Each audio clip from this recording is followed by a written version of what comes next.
Equilibrium chapter को continue करते हैं। इसका पार्ट 1 ऑलरेडी इस चैनल पे है, आप उसको जाके देख सकते हैं, और आज हम इसका पार्ट 2 डिस्कस करेंगे। ठीक है, तो देखिए कंज्यूमर इक्विलिब्रियम के दो अप्रोचेस होते हैं। एक जो अप्रोच होता है उसको हम लोग बोलते हैं कार्डिनल अप्रोच, और जो दूसरा अप्रोच होता है बच्चों उसको हम लोग बोलते हैं ऑर्डिनल अप्रोच। ठीक है, अब कार्डिनल अप्रोच में क्या होता है, किसी भी चीज से मिलने वाली सेटिस्फैक्शन को आप यूटिल्स के फॉर्म में एक्सप्रेस कर सकते हैं। अब यूटिल्स क्या होता है, हमने ये लास्ट क्लास में डिस्कस किया था। बेसिकली यूटिल्स क्या होता है बच्चों, एक यूनिट होता है जिससे आप किसी भी चीज से मिलने वाली यूटिलिटी या सेटिस्फैक्शन को मेजर कर सकते हैं। ठीक है, तो जब भी आपको किसी भी चीज से मिलने वाली सेटिस्फैक्शन को यूटिल्स के फॉर्म में एक्सप्रेस करेंगे, मतलब जो भी सेटिस्फैक्शन आपको मिल रही है उसका क्वांटिफिकेशन करेंगे, मतलब उसको क्वांटिटी के फॉर्म में एक्सप्रेस करेंगे, तो ऐसे अप्रोच को बच्चों हम बोलते हैं कार्डिनल अप्रोच। ठीक है, तो कोई अगर आपसे पूछे व्हाट इज कार्डिनल अप्रोच, तो आप बताएंगे कि कार्डिनल अप्रोच एक ऐसा अप्रोच है जहां पे किसी भी चीज से मिलने वाली सेटिस्फैक्शन को हम लोग नंबर्स के फॉर्म में एक्सप्रेस करते हैं, और ये नंबर्स किसके फॉर्म में होंगे बच्चों, यूटिल्स के फॉर्म में होंगे। ठीक है, और यूटिल्स क्या होता है, यूटिल्स एक यूनिट होता है जिससे आप किसी भी चीज की यूटिलिटी को मेजर कर सकते हैं। ठीक है, तो यहां पे कार्डिनल अप्रोच में क्या होगा, हमको किसी भी चीज से जो सेटिस्फैक्शन मिलेगी उसको हम किस में एक्सप्रेस करेंगे, यूटिल्स के फॉर्म में एक्सप्रेस करेंगे। ठीक है, व्हाट अबाउट ऑर्डिनल अप्रोच, अब ऑर्डिनल अप्रोच को हम लोग हिक्स एंड एलन अप्रोच भी बोलते हैं। ठीक है, हिक्स एंड एलन अप्रोच, क्योंकि हिक्स और एलन ने इस अप्रोच को डिराइव किया था। और बच्चों इसको हम लोग इनडिफरेंस कर्व, याद रखेंगे, इनडिफरेंस कर्व अप्रोच भी बोलते हैं। ठीक है, अब यहां क्या होता है, बेसिकली किसी भी चीज से मिलने वाली सेटिस्फैक्शन को आप यूटिल्स के फॉर्म में एक्सप्रेस नहीं कर पाएंगे, मतलब आप क्वांटिटी के फॉर्म में उसको एक्सप्रेस नहीं कर पाएंगे, बल्कि आप यहां पे जो भी सेटिस्फैक्शन आपको मिलेगी आप उसको क्या देंगे बच्चों, रैंकिंग देंगे। तो ये मेजर डिफरेंस है between cardinal approach and ordinal approach. जैसे सिंपल सी बात अगर हम करें, तो लेट्स सपोज कि मेरे पास यहाँ पे 3 ड्रेसेस हैं बच्चों, ध्यान से देखना, मेरे पास यहाँ पे 3 ड्रेसेस हैं, ये ड्रेस 1 है, ये ड्रेस 2 है, और ये मेरे पास है let's suppose 3rd dress.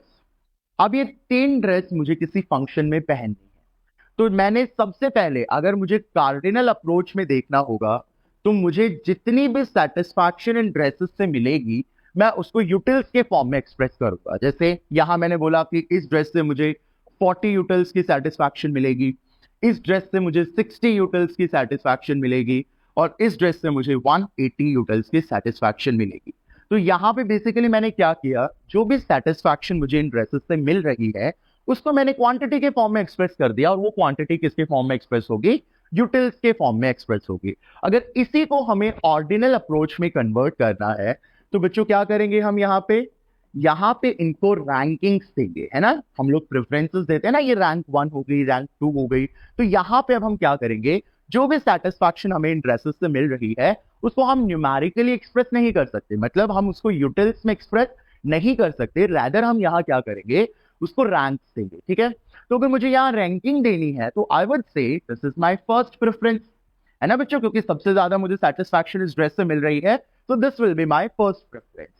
This will be my second preference, so I will give rank 2 to this dress, and this will be my third preference. तो मैंने इसको कौन सी रैंक दे दी, रैंक नंबर 3। तो यहां आप देख रहे होंगे दोनों अप्रोचेस को अगर आप कंपैरिजन करेंगे तो कार्डिनल अप्रोच में बच्चों हम लोग जो भी सेटिस्फैक्शन हमें मिल रही है उसको यूटिल्स के फॉर्म में एक्सप्रेस करते हैं, और ऑर्डिनल अप्रोच में जो भी सेटिस्फैक्शन हमें मिल रही है we can not express it in terms of util, rather what we are doing, we are giving the ranks to the preferences। जैसे जैसे हमें चीजें पसंद है हम उसको रैंकिंग दे रहे हैं, मतलब आप जैसे आपको 3 चीजें मैंने दे दी, मैंने आपको चॉकलेट दे दी, मैंने आपको एप्पल दे दिया, और मैंने आपको लेट्स सपोज एक ओरियो का पैकेट दे दिया।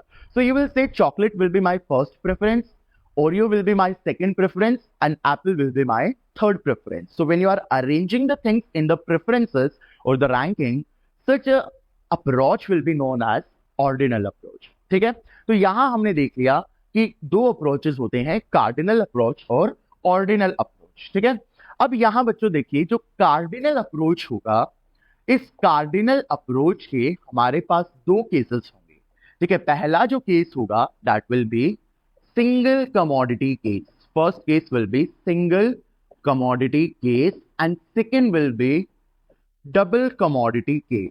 ठीक है बच्चों, तो ये दोनों ही हम आज की क्लास में कंप्लीट करेंगे, single commodity and double commodity case. तो हमारे पास बेसिकली दो केस होंगे, single commodity case and double commodity case.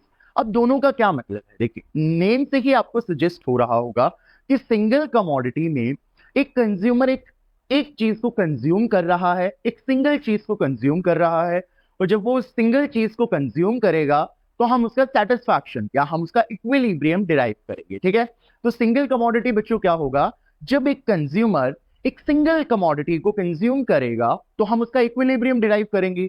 तो जब वो एक सिंगल कमोडिटी को कंज्यूम कर रहा है और हम उसका इक्विलिब्रियम डिराइव कर रहे हैं, तो this will be known as single commodity case. ठीक है, अब double commodity name itself suggest कि डबल कमोडिटी केस में बच्चों हम लोग दो कमोडिटीज को कंज्यूम कर रहे होंगे और हम अपना इक्विलिब्रियम डिराइव करेंगे कि अगर हम दो कमोडिटी को कंज्यूम कर रहे हैं तो हम लोग कहां पे हमें इक्विलिब्रियम अचीव होगा. ठीक है बच्चों, तो अभी हम लोग स्टार्ट करते हैं अपना first case that is single commodity case. ठीक है, तो ये आई होप आप लोगों को समझ आ गया होगा. ठीक है, तो देखिए सिंगल कमोडिटी केस, तो हमारा सिंगल कमोडिटी केस में ये आपको बहुत ध्यान से समझना है. सिंगल कमोडिटी केस में हम लोग ये देखेंगे कि where a consumer is attaining the equilibrium when he is just consuming a single commodity. ठीक है, जब वो एक सिंगल कमोडिटी कंज्यूम कर रहा है तो कंज्यूमर कहां पे इक्विलिब्रियम को अचीव कर रहा है. तो बच्चों दो कंडीशंस हैं, ये दोनों कंडीशंस आपने माइंड में रखनी है.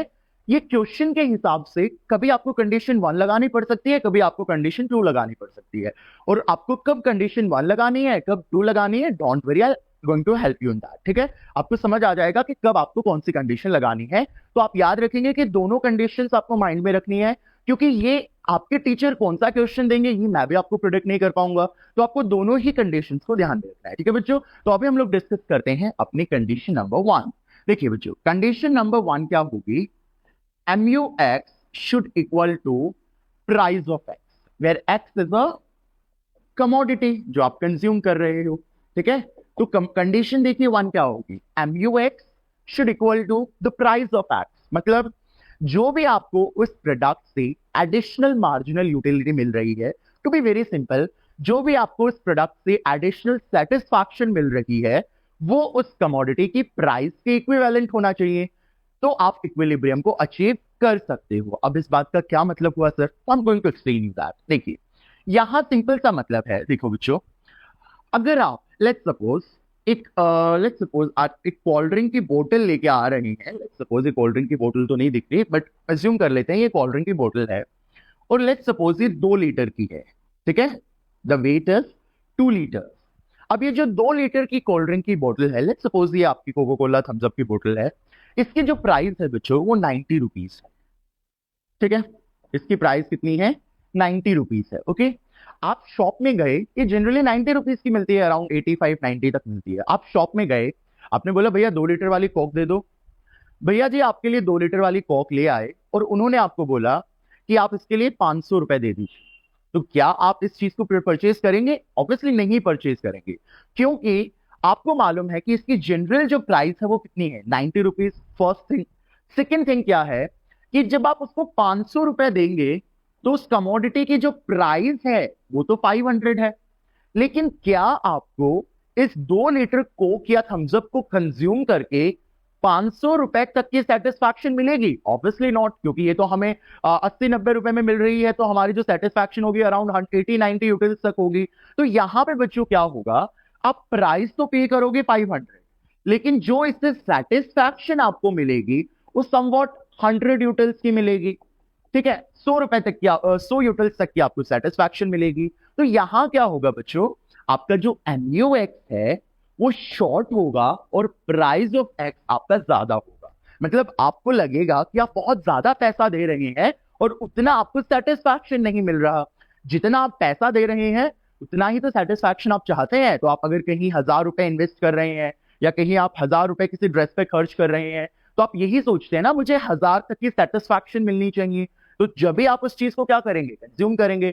अदरवाइज अगर कोई बेकार सी ड्रेस है आप जो आप पे अच्छी नहीं लग रही, बहुत बेकार ड्रेस है, और उसकी प्राइस मान लो 5,000 रुपीज है, तो क्या आप उस ड्रेस को लाएंगे? बिल्कुल नहीं लाएंगे, क्योंकि हमें पता है हम उसके लिए प्राइस बहुत ज्यादा दे रहे हैं, बट वो ड्रेस पहनने के बाद हमें उतनी सेटिस्फैक्शन नहीं मिलेगी। ठीक है, तो ये दोनों चीजों का मिलना बहुत जरूरी है। जितना आप पे करें उतना ही आपको सेटिस्फैक्शन मिले, और ये जनरल लाइफ में भी हमारे साथ होता है। तो ये कोई ऐसा कॉन्सेप्ट नहीं है जो आप समझ नहीं सकते। ठीक है, तो यहां पे देखिए बच्चे, पहली कंडीशन हमारी क्या हो गई कि MUX should equal to the price of X, where X is the commodity. जितना आपको सेटिस्फैक्शन मिले उतनी ही उस कमोडिटी की प्राइस हो। ठीक है बच्चों, what about the second condition? देखिए second condition is very simple, और इसमें हमें थोड़ा सा कैलकुलेटरी वाला पार्ट हो जाता है।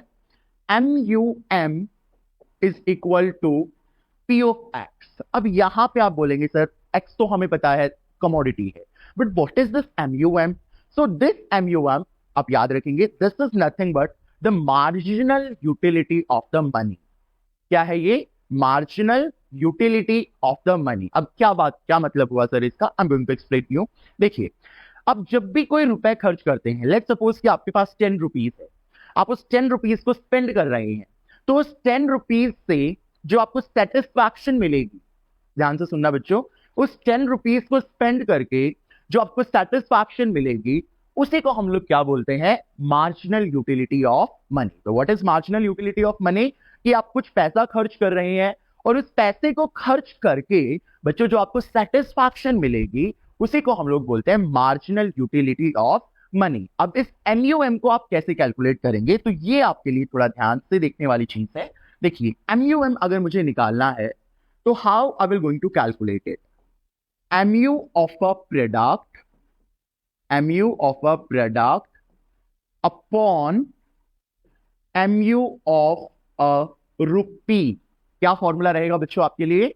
MU of a product, जो भी आपको उस प्रोडक्ट से मार्जिनल यूटिलिटी मिलेगी, that is MU of a product, उसको आप डिवाइड कर देंगे बच्चों MU of a rupee, जो 1 रुपए से आपको सेटिस्फैक्शन मिलेगी उससे डिवाइड कर देंगे। ठीक है, तो हम एक छोटा सा एग्जांपल यहां देखते हैं और उस एग्जांपल में हम लोग MUM को कैलकुलेट करने की कोशिश करेंगे। ठीक है बच्चों, देखिए एग्जांपल ऑफ MUM, ध्यान से आपने देखना है। अगर आप ये सीख जाएंगे तो सिंगल कमोडिटी केस आप बिल्कुल चुटकियों में सॉल्व कर पाएंगे।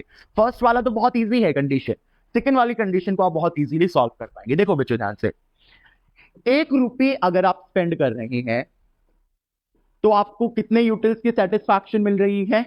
2 यूटिल्स की। तो this is what, this is known as कि आपको 1 रुपए से कितनी सेटिस्फैक्शन मिल रही है। तो बच्चों 1 रुपया आपने जब खर्च किया तो कितने यूटिल्स की सेटिस्फैक्शन मिली? 2 यूटिल्स। ठीक है, 1 रुपया अगर मैं किसी को दे रहा हूं तो मुझे कितने की सेटिस्फैक्शन की उम्मीद है? 2 यूटिल्स की सेटिस्फैक्शन है। तो अगर मैं किसी को 10 रुपए दे रहा हूं तो मुझे कितने यूटिल्स की सेटिस्फैक्शन बदले में मिलनी चाहिए? 20 utils. That is very simple. 1 रुपए देने से आपकी 2 यूटिल्स की सेटिस्फैक्शन मिल रही है। ठीक है, और MU ऑफ अ प्रोडक्ट, उस प्रोडक्ट से जो आपको MU मिल रहा है बच्चों वो आपको मिल रहा है 10। ठीक है, उस प्रोडक्ट से जो आपको मार्जिनल यूटिलिटी मिल रही है बच्चों वो आपको 10 मिल रही है। अभी मेरा आपसे सवाल है कि आप इससे MUM कैलकुलेट करके दिखाएं। तो अब हम MUM कैसे कैलकुलेट करेंगे? देखिए फॉर्मूला क्या है MU ऑफ अ प्रोडक्ट। तो देखिए यहां प्रोडक्ट का MU कितना है? 10।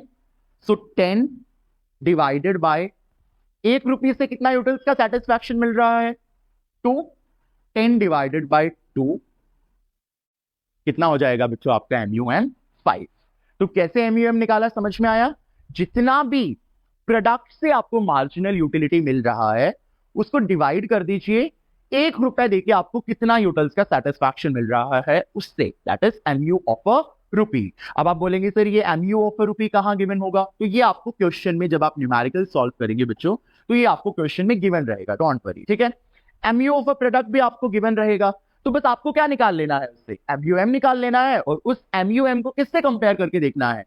उस कमोडिटी के प्राइस से। अगर वो दोनों इक्वल आ जाती हैं तो मतलब हमारा जो कंज्यूमर है वो इक्विलिब्रियम में है।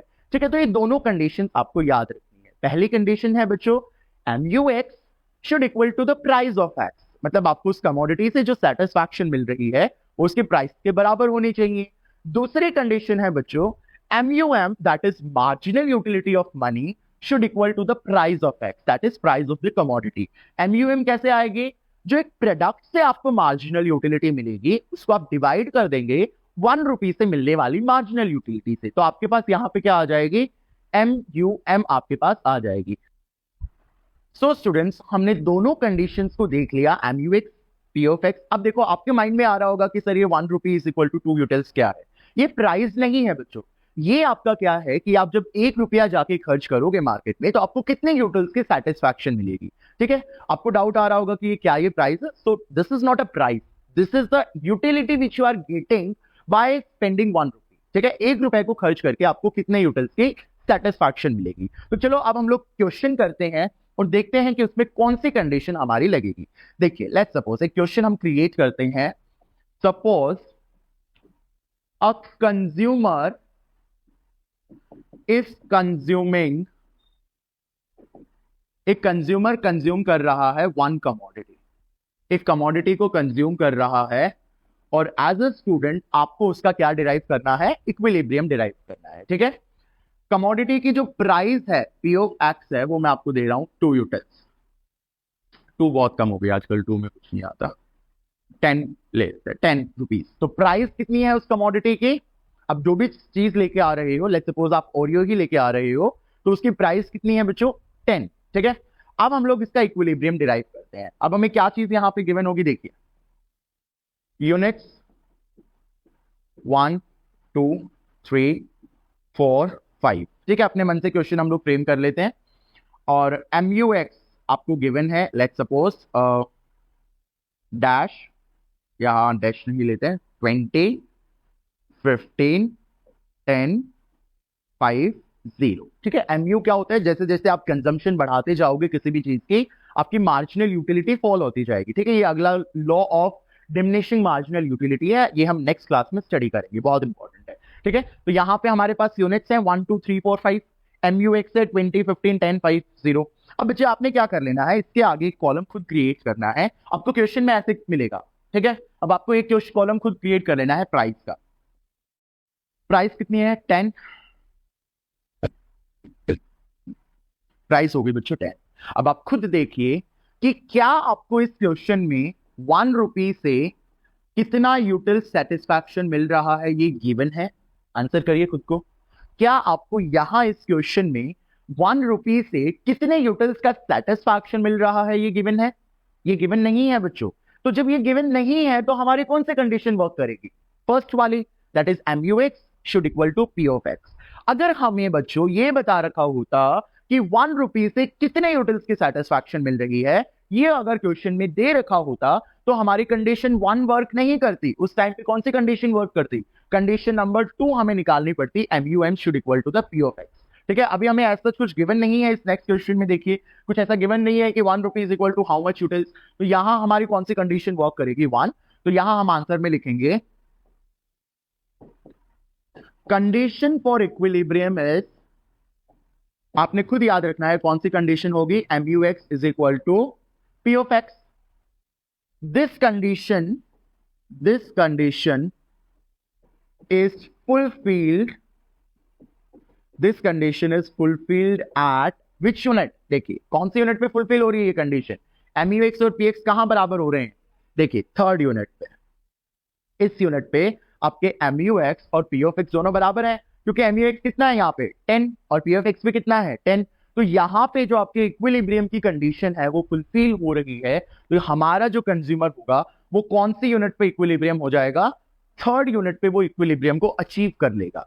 अगर इसके आगे वो जाएगा तो फिर वो इक्विलिब्रियम पे नहीं होगा। तो किस यूनिट पे इक्विलिब्रियम होगा बच्चों, थर्ड यूनिट पे, क्योंकि थर्ड यूनिट पे ये कंडीशन हमारी फुलफिल हो रही है। ठीक है, तो यहाँ पे this condition is fulfilled at third unit, है ना बच्चों, थर्ड यूनिट पे फुलफिल हो रही है। दैट इज MUX कितना है थर्ड यूनिट पे 10, POFX कितना है 10। सो MUX is equal to POFX, that is 10 is equal to 10. Hence therefore consumer is equilibrium at third unit। ठीक है बच्चों, इसलिए हमारा जो कंज्यूमर है वो कौन से यूनिट पे इक्विलिब्रियम है, थर्ड यूनिट पे इक्विलिब्रियम है। और आपको सिर्फ इतना सा लिखना है एग्जाम में। ठीक है, this is only which you have, what you have to write in the exam. So what do you have to do, first you have to make another column of POFX, then you have to apply the condition that MUX should equal to POFX, the condition is fulfilled at third unit, then you have to write that consumer is equilibrium at third unit. I hope you got this question, ठीक है। तो इस तरीके से जब आपको MUX POF वाला situation होता है तो इक्विलिब्रियम को डिराइव करना है। तो देखिए बच्चों, ये हमारे पास है सिंगल कमोडिटी का वो केस जहां पे आपको कौन सी कंडीशन लगानी है, सेकेंड वाली कंडीशन लगानी है, that MUM should equal to the price of commodity, ठीक है। MUM should equal to the price of X, that is price of commodity. अब यहां पे आपको क्या क्या गिवन है, 1 रुपए अगर आप स्पेंड कर रहे हो तो कितने यूटिल्स की सेटिस्फैक्शन मिल रही है, 1 यूटिल। तो मतलब आपको 1 रुपी से मिलने वाली सेटिस्फैक्शन गिवन है, MU of a rupee is 1 यूटिल। इसके बाद बच्चों आपको प्राइस दे रखी है उस कमोडिटी की, प्राइस कितनी है, 10 रुपीज। 10 रुपीज उस कमोडिटी की प्राइस है। आपको यूनिट्स दे रखी है 1 2 3 4 5, प्राइस हमने लिख ली यहाँ पे 10 10 10 10 10, ठीक है। MU हमें दे रखा था, MU हमें क्वेश्चन में दे रखा था 20 16 10 4 0। अब हमें क्या करना है, क्योंकि हमें 1 रुपी से कितनी सेटिस्फैक्शन मिल रही है ये दे रखा है, तो हमें यहाँ पे सबसे पहले आप MUM फाइंड आउट करना है। MUM का फॉर्मूला क्या होता है, MU ऑफ अ प्रोडक्ट, बच्चों MU of a product upon, बोलिए, MU of a rupee, MU of a product upon MU of a rupee. यहां पे देखिए MU ऑफ अ प्रोडक्ट क्या है 20, MU ऑफ अ रुपी क्या है 1, तो 20 यहां पे हम लिख लेते हैं 20 डिवाइडेड बाय 1 इज 20, ठीक है। अब सेकेंड यूनिट पे देखिए, MU ऑफ अ प्रोडक्ट कितना है 16, MU ऑफ अ रुपी तो सेम रहेगा 1, 16 divided by 1 is 16, 10 divided by 1 is 10, 4 divided by 1 is 4, here it is not defined. तो यहां पे हमें देखना है, हमने MUM को कैलकुलेट कर लिया, ठीक है। अब हमारी जो कंडीशन होगी बच्चों इक्विलिब्रियम की, वो कौन सी लगेगी, कंडीशन होगी MUM should equal to price of X, क्योंकि यहां हमें 1 रुपी से मिलने वाली जो सेटिस्फैक्शन है वो दे रखा है, तो हमारी कंडीशन हो जाएगी MUM should equal to the price of X. अब कौन से यूनिट पे आपकी MUM और PX बराबर है, बताइए। MUM देखना है बच्चों, MU नहीं देखना है, MUM। तो MUM और प्राइस ऑफ एक्स कौन से यूनिट पे बराबर है, जल्दी से देखिए और मुझे बताइए। तो ये आप देखेंगे MUM 20 10 16 10 10 10, तो मतलब कौन सी यूनिट हो गई, थर्ड यूनिट हो गई। और थर्ड यूनिट पे आप देख पा रहे होंगे आपका जो MUM है वो किसके बराबर है, उस कमोडिटी के प्राइस के बराबर है। तो हम लिख देंगे एट थर्ड यूनिट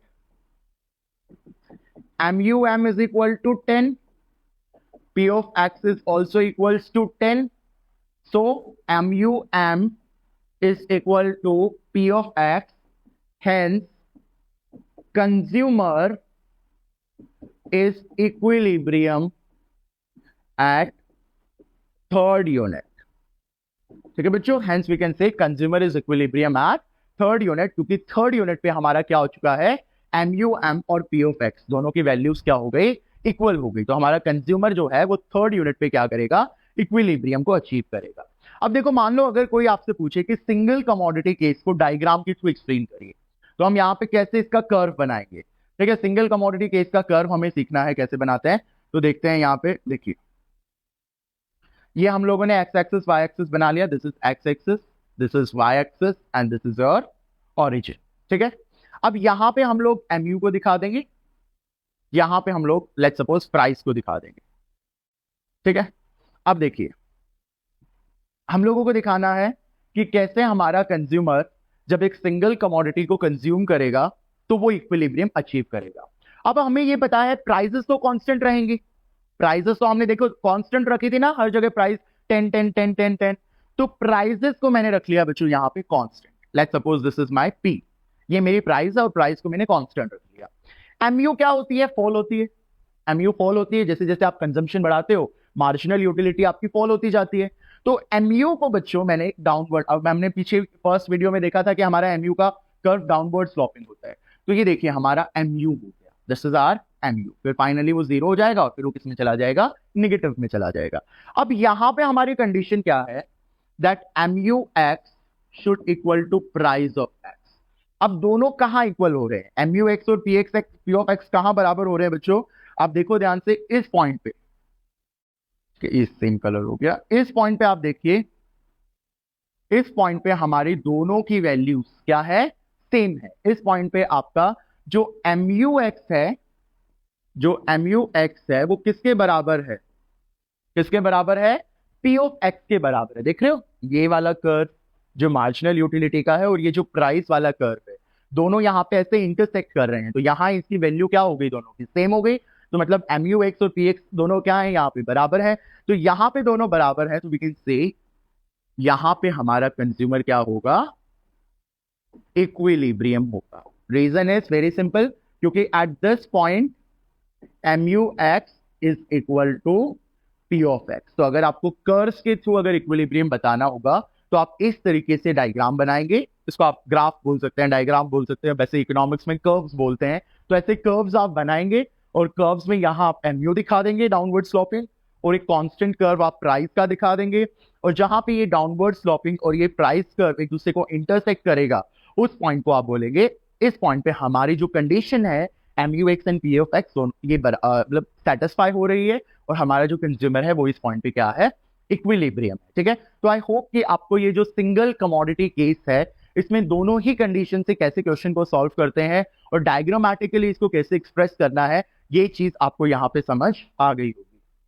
तो यहाँ पे बच्चों अभी हम लोग बहुत ज्यादा इंपॉर्टेंट एक कंडीशन देखने वाले हैं हमारे इक्विलिब्रियम की। देखिए, हमने अभी भी डिस्कस किया कि इक्विलिब्रियम की कंडीशन है when MUX is equal to P of X, ये कंडीशन है।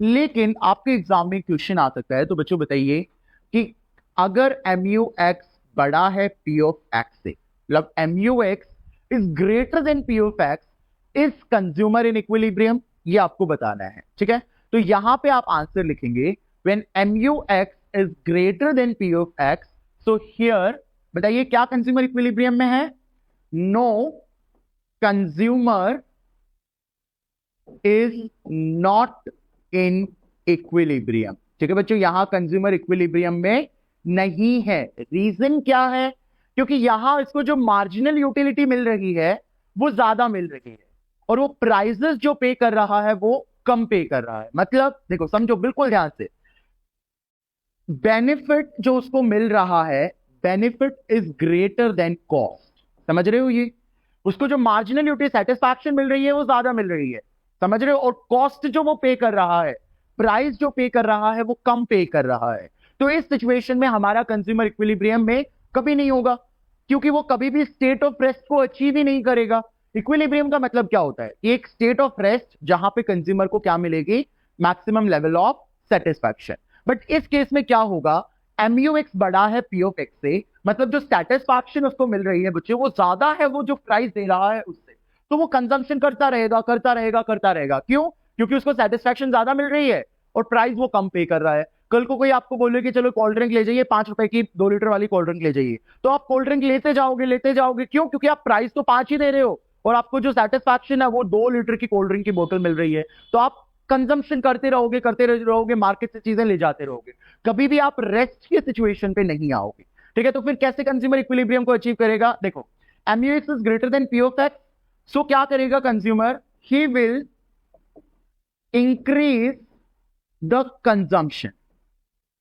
वो क्या करेगा बच्चों, कंजम्पशन को बढ़ा देगा, क्योंकि प्राइस वो पे कर रहा है वो बहुत कम है और सेटिस्फैक्शन जो उसको मिल रही है वो ज्यादा मिल रही है। तो he will increase the consumption, और जब वो कंजम्पशन को इंक्रीज करेगा, the law of diminishing marginal utility will be applied. क्या मतलब हुआ इसका, वो कंटिन्यूअसली कंजम्पशन करे जा रहा है, तो कौन सा लॉ अप्लाई हो जाएगा, law of diminishing marginal utility. अब इस लॉ के अकॉर्डिंग क्या होता है कि जैसे जैसे आप कंजम्पशन बढ़ाते जाओगे, आपकी सेटिस्फैक्शन क्या होती जाएगी, जो मार्जिनल यूटिलिटी है वो क्या होती जाएगी, कम होती जाएगी। तो यहां पे यही होगा, क्योंकि प्राइसेस P ऑफ X छोटा है और MUX बड़ा है, तो consumer will increase the consumption of X commodity, और जब वो X कमोडिटी की कंजम्पशन बढ़ाते रहेगा, तो कौन सा लॉ अप्लाई हो जाएगा, law of diminishing marginal utility, जिसके चलते MUX will fall. Marginal utility इसकी क्या हो जाएगी, फॉल हो जाएगी, टिल इक्वालिटी इज अचीव। वो जब तक फॉल होगी जब तक उन दोनों के बीच में इक्वालिटी अचीव ना हो, और जब इक्वालिटी अचीव हो जाएगी तो हमारा कंज्यूमर दोबारा से इक्विलिब्रियम में आ जाएगा। ठीक है, तो MUX बड़ा था प्राइस ऑफ X, तो इसमें क्या हुआ बच्चों, X कमोडिटी से जो उसको सेटिस्फैक्शन मिल रही थी वो ज्यादा थी उसकी प्राइसेस से, जिसके कारण कंज्यूमर ने कंटिन्यूअसली कंजम्पशन किया, और जैसे जैसे वो कंटिन्यूअसली कंजम्पशन कर रहा है, कौन सा लॉ अप्लाई हो गया, law of diminishing marginal utility. इस लो के चलते जो उसकी सेटिस्फैक्शन है वो क्या हो गई, कम हो गई। मतलब एमयू जो ज्यादा था वो क्या हो गया, फोल हो गया। और वो जब तक फोल हो जाएगा जब तक उन दोनों के बीच में इक्वालिटी अचीव ना हो। ठीक है, तो ये आपका केस होगा जब एमयू एक्स ज्यादा है प्राइस ऑफ एक्स से, तो कैसे कंज्यूमर इक्विलिब्रियम को अचीव करेगा।